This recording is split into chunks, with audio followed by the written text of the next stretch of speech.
الحمد لله كفى وسلام على عباده الذين اصطفى أما بعد فقد قال الله تبارك وتعالى في كتابه المجيد بعد أعوذ بالله من الشيطان الرجيم بسم الله الرحمن الرحيم يا أيها الذين آمنوا كتب عليكم الصيام كما كتب على الذين من قبلكم لعلكم تتقون أياما معدودات وعن أنس رضي الله تعالى عنه قال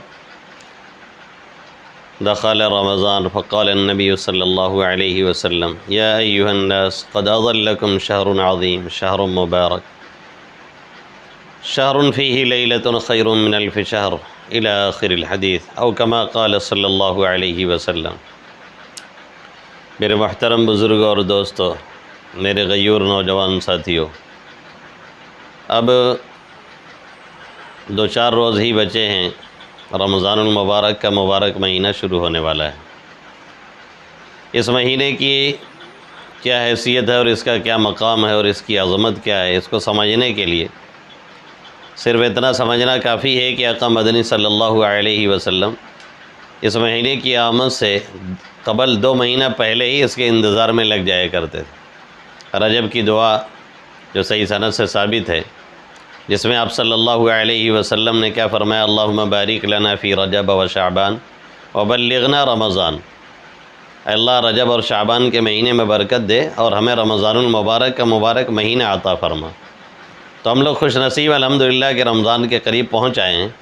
اللہ سے دعا اللہ عافیت خیریت کے ساتھ یہ مبارک مہینہ ہمیں عطا فرمائے، آمین یا رب العالمین۔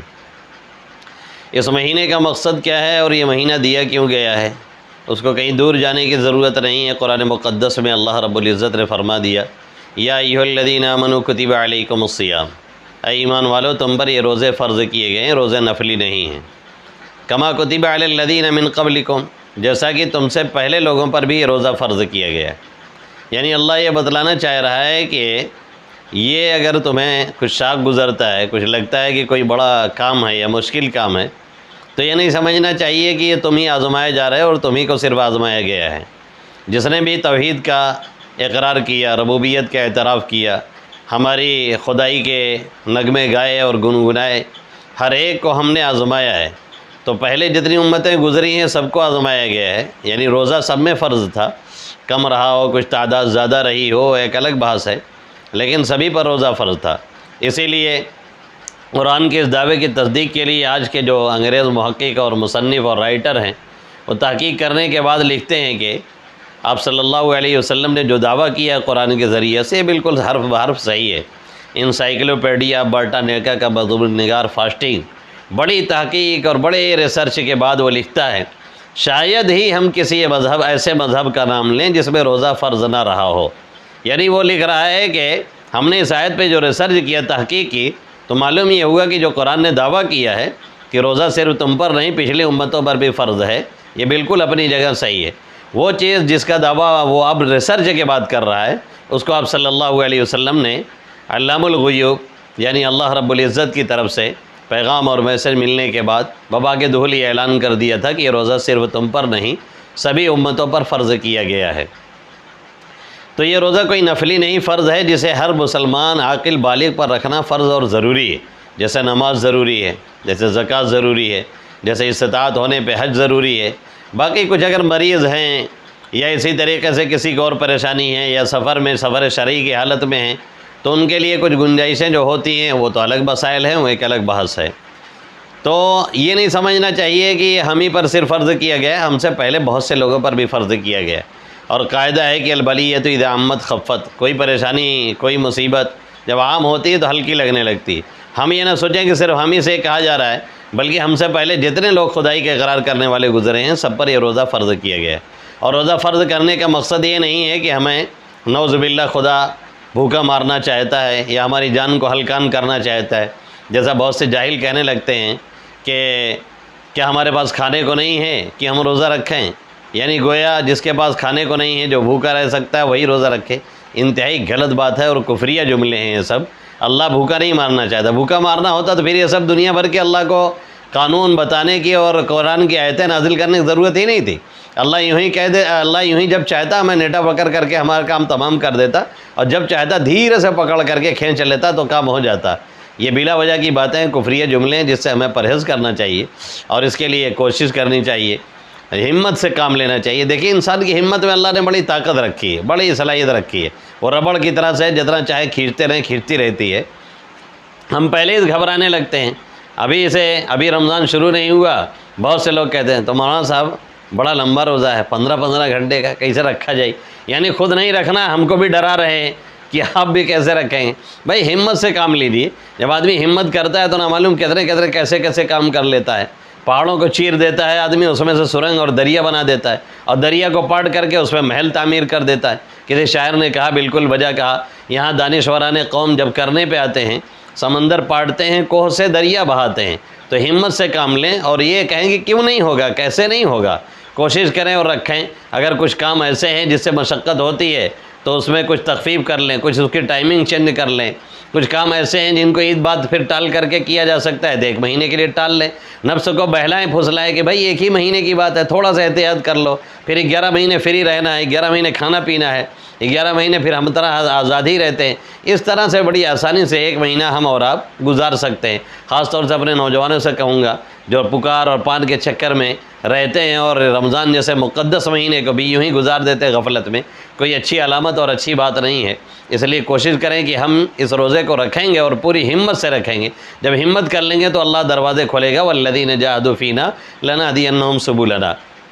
اور دوسری بات یہ کہ جو لوگ روزہ رکھتے ہیں تو بہت سے لوگ دن بھر تو روزہ رکھتے ہیں، لیکن معلوم ہوا کہ کبھی بیٹھ کر کے غیبت کر رہے ہیں، کبھی گانے سن رہے ہیں، روزہ رکھا ہوا فلمیں دیکھ رہے ہیں، روزہ رکھا ہوا جھوٹ بول رہے ہیں، روزہ رکھے ہوئے ہیں کوئی اور گندے کام کر رہے ہیں۔ یہ انتہائی غلط حرکت ہے۔ دیکھیں روزہ میں جو پہلے سے چیزیں جائز تھی ہم اس سے پرہیز کر لے جاتے ہیں۔ پہلے کھانا جائز تھا، ہم کھانے سے پرہیز کر رہے ہیں۔ پہلے کچھ پینا جائز تھا، پانی وغیرہ، ہم اس سے بھی پرہیز کر رہے ہیں۔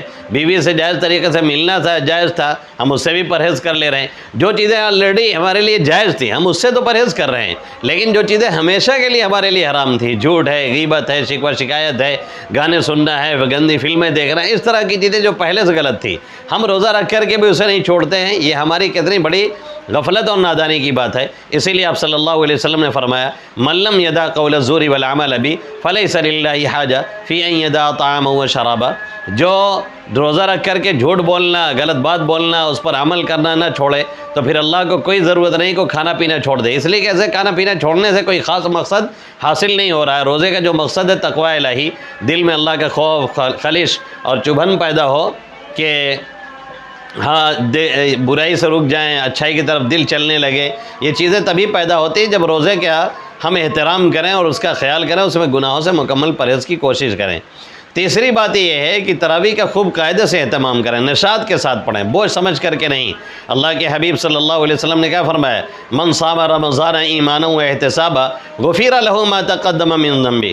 جس نے روزہ رکھا ایمان اور احتساب کے ساتھ، ایمان کے ساتھ بھی اور ثواب کی امید رکھتے ہوئے، تو اس کے تمام گناہ معاف ہو جاتے ہیں۔ اور ایسے ہی من قام رمضان، جس نے قیام کیا یعنی تراویح پڑھی، اور وہ ہے 20 رکعت۔ دیکھیے امت کا متفقہ فیصلہ 1400 سال پہلے سے چلا آ رہا ہے اور آج تک چل رہا ہے۔ کیا پوری امت کو پتہ نہیں تھا کہ یہ تراویح 8 رکعت ہے کہ 20 رکعت ہے؟ اور 8 رکعت آسانی کے ساتھ پڑھ سکتے تھے، پھر اس کو چھوڑ کر کے ہمیشہ 20 رکعت ہوتی رہی۔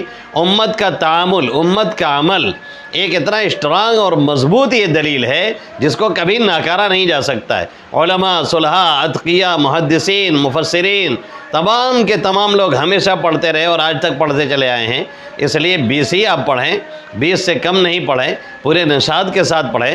کسی کو واقعتاً کوئی مجبوری ہے، کم میں لوٹ گیا، وہ ایک الگ بحث ہے، لیکن یہ 20 کو زبردستی کھینچ کر کے 8 پہ لے آنا اور 8 پہ بحث کرنا اور دنیا بھر کے الٹے پلٹے دلائل دینا، ایک تو کوئی دلیل نہیں ہے۔ ایک دلیل لے کر کے آتے ہیں، وہ بھی اس دلیل کا تعلق یہاں سے ہے ہی نہیں، وہ تہجد سے ہے۔ ان کے پاس تراویح پہ تو حدیث سے کوئی دلیل ہی نہیں، کیونکہ تراویح کا لفظ تو حضرت علی کرم اللہ وجہ یا اس کے آس پاس کہیں سے استعمال شروع ہوا ہے، اس سے پہلے تو اس کا لفظ اس لفظ کو استعمال بھی نہیں کیا جاتا تھا۔ تراویح خود ترویہ سے بنا ہے، ہر ترویہ میں 4 رکعت کے بعد بیٹھا جاتا ہے۔ اگر جمع کم سے کم 3 پر بولا جاتا ہے تو 3 ترویہ لے لیا جائے، تب بھی پہلے 4 کے بعد 1 مرتبہ بیٹھیں گے، دوسرے 4 کے بعد 1 مرتبہ بیٹھیں گے، تیسرے 4 کے بعد 1 مرتبہ بیٹھیں گے، تب بھی 8 سے زیادہ نکل جاتا ہے۔ تو اس طرح کی لولی لنگڑی دلیلیں دے کر کے لوگوں کو 8 رکعت قائل کرنا چاہتے ہیں۔ اچھا اس میں آسانی لگتی ہے، ہمارے نوجوانوں کو اور اس طرح کے جتنے بھی لوگ ہیں نہیں پڑھنا چاہتے ہیں، ان کو لگتا ہے کہ یار بڑا اچھا بہانہ مل گیا ہے کہ حدیث سے وہ بھی ثابت ہے کہہ کر کے، اور آسانی سے مار کر کے 8 رکعت اور دھیرے سے نکل لیتے ہیں۔ یہ طریقہ بالکل درست نہیں ہے۔ رمضان میں یوں ہی آپ صلی اللہ علیہ وسلم کی عبادت میں، ریاضت میں، مجاہدات میں اتنی کثرت ہو جاتی تھی کہ پوچھیے مت۔ عام حالات میں آپ صلی اللہ علیہ وسلم کی تہجد اور آپ کی نمازوں کا حالت یہ ہے کہ وہ 8 رکعت جو پڑھتے تھے تہجد کی نماز آپ صلی اللہ علیہ وسلم، تو اس میں اتنی لمبی لمبی قرات ہوتی تھی کہ جو کبھی پیچھے پڑ گیا تو وہ سوچتا تھا کہ اب نیت توڑ کر کے ہم چل دیں یہاں سے، یہ حالت ہوتی تھی۔ اور یہاں جو ہے تھوڑے سے 8 رکعت پڑھ کر کے وہ بھی اس میں کوئی ایک قرآن بھی مکمل نہیں ہوا۔ اچھا جو لوگ 8 پڑھتے ہیں عام طور پہ ان کا قرآن بھی نہیں مکمل ہوتا، یہ سنت بھی نہیں ادا ہوتی ہے۔ دوسرے کہ جب کوئی قرآن نہیں مکمل کرتا ہے، رمضان میں حافظ صاحب نہیں سناتے ہیں، تو پھر یقین مانیے کہ ان کا قرآن کبھی ٹھیک سے یاد نہیں رہ سکتا ہے۔ یہ قرآن یاد رکھنے کا بہت بڑا ذریعہ ہے، اس لیے کوشش یہ کریں کہ 20 رکعت پوری پڑھیں اور ایک قرآن پورا مکمل سنیں پورے نشاط کے ساتھ، نفس کو بہلا پھسلا کر کے کسی بھی طریقے سے یہ پورا رمضان گزار لے جائیں۔ سال میں 1 مہینہ صرف اللہ مانگ رہا ہے، وہ بھی ہم دینے کے لیے تیار نہیں۔ موت کا کوئی بھروسہ نہیں ہے، چھوٹی چھوٹی عمر والے بھی آج کل چلے جاتے ہیں، بہت سے بوڑھے بوڑھے پڑے ہیں، لیکن نوجوانوں کو دیکھا اٹیک آ رہا ہے، گردہ فیل ہو گیا، ایکسیڈنٹ ہو گیا، آئے دن حادثاتی موت ہوتی رہتی ہے، اور ہم اور آپ ہیں کہ غفلت میں پوری زندگی گزار رہے ہیں۔ یہ ہمارے لیے کوئی اچھی بات نہیں ہے، نہ کوئی اچھی علامت ہے۔ اللہ ان چند باتوں پہ پہلے مجھے اور آپ سبھی سننے والے کو توفیق عطا فرمائے، آمین یا رب العالمین۔